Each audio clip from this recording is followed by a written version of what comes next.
So I saw you at San Diego, and got to go on the Assassin's Creed pirate ship. What was that like for you? That was interesting. Yeah, I'd played an assassin in a show called Robin of Sherwood many years ago.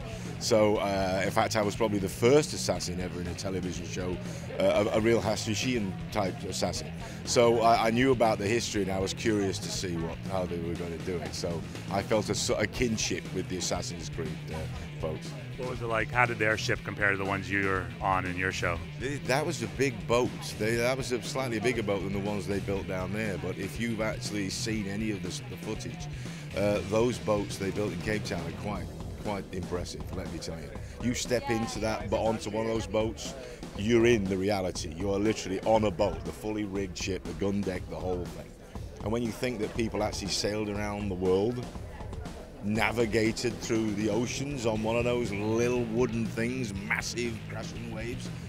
I've been to sea in a Force 9 in a big warship, and a big British warship, and being tossed around like it was a cork, in these massive waves. So if you imagine that these little boats managed to sail around the world in some of those storms, it's incredible. That one that they did have in San Diego was a real ship that used to be out there. Yeah.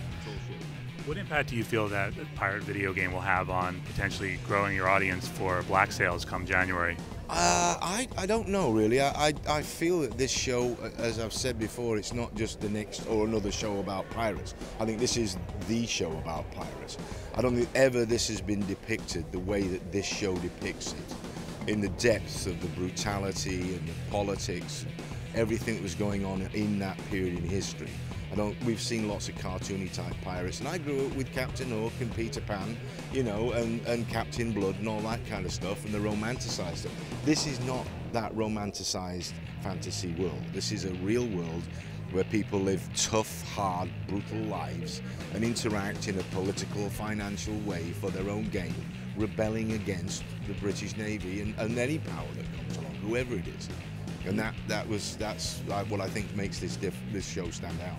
Can you talk about some of the real historical characters people will be seeing in your show? Yeah, there's Charles Vane, who is played by Zach, who was a real pirate and was known for torturing people. I mean, when he captured a boat, he was known to torture people and was almost a sociopath. We've got Anne Bonny. There were several real historical female pirates that literally joined and sometimes captained their own ship.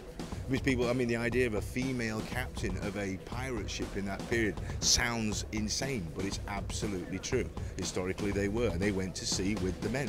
And so we've got Anne Bonny, and we've got Calico Jack Rackham, who was a bit of a dandy. He was known as Calico Jack because he wore calico.